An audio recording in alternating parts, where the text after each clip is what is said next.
নিৰাপত্তা সুনিশ্চিত কৰো, নিৰাপত্তা সুনিশ্চিত কৰো, নিৰাপত্তা সুনিশ্চিত কৰো।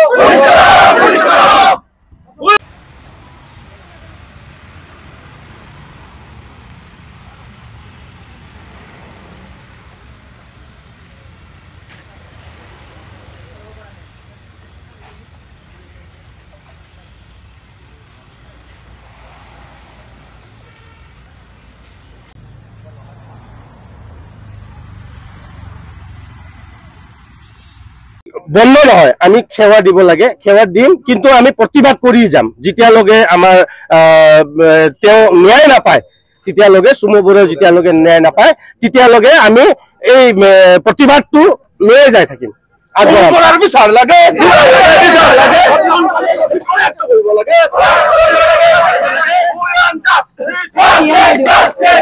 আমি মাত্ৰ আমি কি কৰি আছো, ছ'চিয়েল ছাৰ্ভিচ কৰি আছো। এতিয়া বৰ্তমান আমাৰ স্থিতিটো বিৰাটে জৰ্জৰিত। প্ৰত্যেক চালকে আজি ঘৰত ভাত খাব নোৱাৰা অৱস্থা হৈছে। এই সময়ত আমাৰ যি ঘটনাটো ঘটি আছে, আজি 5 দিনত 6টা ঘটনা গুচি গ'ল।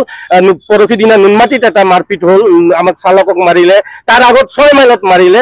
সেই বস্তুটো আমাক অতি সোনকালে বন্ধ কৰিব লাগে। চৰকাৰৰ প্ৰশাসনক আৰু পুলিচক আমি এই ৰিকুৱেষ্ট কৰিব বিচাৰিছো। স্মাৰ্ট আৰক্ষী বুলি কোৱা হয়, আৰু সেই স্মাৰ্ট আৰক্ষীৰ দিনত কিন্তু এতিয়া সাধাৰণ জনতাই পিষ্টল হওক বন্দুক লৈ ঘূৰি ফুৰিব পৰা হৈছে। কি ক'ব সেই সম্পৰ্কে? এতিয়া স্মাৰ্ট আৰক্ষী, স্মাৰ্ট চিটি প্লাছ চিটিৰ পৰা আৰম্ভ কৰো। চিটি আৰু স্মাৰ্ট আৰক্ষী বৰাবৰ হৈছে। যেনেকে বানপানী আহিছে নহয়, 5 মিনিটত পুৰা ফ্লাড হৈ যায়, আমি নাও লৈ চলাব পৰা হৈ যায় গুৱাহাটীত স্থিতি চেম এনেকে হৈছে। পুলিচে কি কৰি আছে আমি ধৰিব পৰা নাই। আমাৰ চালকতো অলৰেডি একো নিৰাপত্তা নাই। যদি ৰাস্তাত এটা পেছেঞ্জাৰো নমাই থাকে তেনেহ'লে দম দি তাক খেদি দিয়া হয়। এই ভাড়া পৰ্যন্ত কালেকশ্যন কৰিব দিয়া নহয়। সেইকাৰণে মই স্মাৰ্ট আৰক্ষীক কৈছো, আমিও এটা আপুনি যেনেকা চৰকাৰৰ পৰা পইচা লৈ আপুনি চাকৰি দৰমহা লৈ কাম কৰি আছে, তেনেকে আমি ছ'চিয়েল ৱৰ্ক কৰি আছো আমাৰ নিজৰ কষ্টৰ পৰা। যেতিয়ালৈ কিন্তু কথাটো হ'ল কি, এজন কেব চালকক মাতি লৈ গৈ এটা হাথিয়াৰ লৈ গৈ তেওঁলোকে তেওঁক হত্যা কৰা হ'ল। কিন্তু আমাৰ মহানগৰীত যি প্ৰশাসন গিজগিজাই থাকে, তেনেস্থল এজন সাধাৰণ মানুহে হাথিয়াৰ লৈ ঘূৰি ফুৰাটো কেনেকুৱা যুক্তিৰ কথা? আৰু আমাৰ নিশ্চয়তা নাইকিয়া হৈছে। এই গুৱাহাটী মহানগৰীত আমাৰ কোনো নিৰাপত্তা নাই। গতিকে আমাৰ চুমুবোৰক যেনেকৈ হত্যা কৰা হ'ল, হয়তো আমাৰ কালি কোনোবা এজন আৰু সতীৰ্থ এজন তেনেকৈ যাবলগীয়া হ'ব পাৰে।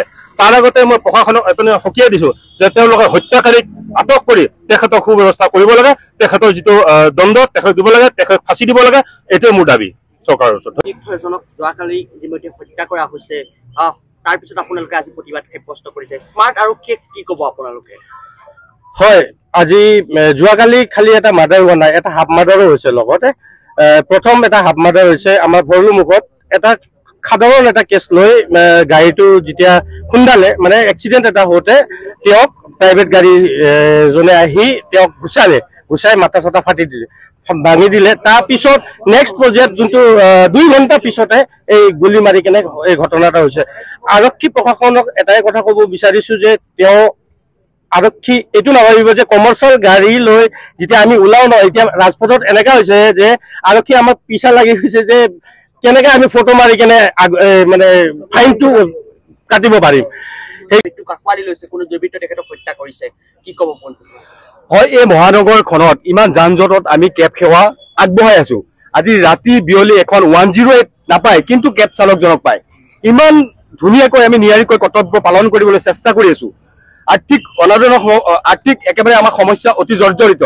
তাৰোপৰি আজি কেইদিনমানৰ পৰা দেখিছো বহু ঠাইত বিভিন্ন জেগাত আমাক চালকক নি হত্যা কৰিছে, কাৰোবাক ঘুচি আছে, কাৰোবাক মাৰিছে। আমাৰ সুৰক্ষা একেবাৰে নাইকিয়া হৈছে। এই সুৰক্ষাখিনি নিশ্চিত কৰিবৰ কাৰণে চৰকাৰৰ ওচৰত দাবী জনাইছো। গতিকে যদি আমাৰ এজনকৈ সতীৰ্থ নাইকিয়া হৈ গৈ থাকে, তেনেহ'লে সেই পৰিয়ালটো কেনেকৈ চলিব? সেই পৰিয়ালটো চলাৰ ক্ষেত্ৰত চৰকাৰৰ যিখিনি কাম আছে, যিখিনি কৰণীয় আছে, সেই চৰকাৰে সেই কৰণীয়খিনি কৰিব লাগে। তাৰ কাৰণে আমি দাবী জনাইছো। ধন্যবাদ। আৰু এটা কথা ৰূপায়ণ কৰিব লগা হৈছে, প্ৰতিবাদ কৰিব লগা হৈছে। কিহৰ বাবে প্ৰতিবাদ কৰিব লগা হৈছে? প্ৰতিবাদ কৰিব লগা হৈছে, আপোনালোকে নিজত চাইছে, আমাৰ সতীৰ্থ এজন দুৰ্বৃত্তই ভাড়া কৰি লৈ যায় আমাৰ দৰভংগা কি আছিল গড়ভংগাত তেওঁক মাৰ্ডাৰ কৰিছে, অৰ্থাৎ হত্যা কৰিছে। যাৰ কাৰণে আজি আমাৰ ছ'চিয়েল চিকিউৰিটিৰ অভাৱ হৈছে, তাৰমানে সমাজ সুৰক্ষাটো নাই আমাৰ কেব চালকসকলৰ আমি অসম চৰকাৰৰ বা কেন্দ্ৰ চৰকাৰক দাবী জনাম আমাক ছ'চিয়েল ছিকিউৰিটি লাগে আৰু যিজনে কেব চালক আজি মৃত্যুমুখত পৰিল তেওঁক 10 লাখ টকা এককালীন সাহায্য লাগিব আৰু তেওঁৰ ফেমিলিক এটা চৰকাৰীভাৱে সংস্থাপন কৰিব লাগিব যেতিয়ালৈকে তেওঁক 10 লাখ টকা এককালীন সাহায্য নকৰিব তেতিয়ালৈকে আমি এই প্ৰতিবাদ কৰি থাকিম আমাৰ অসম চৰকাৰৰ ওচৰত দাবী তেওঁৰ ঘৈণীয়েকো চৰকাৰীভাৱে সংস্থাপিত কৰিব লাগিব অন্যথা আমাৰ কেব চালক ৰাজপথত ওলাই আহিম আমাৰ জাষ্টিছ লাগে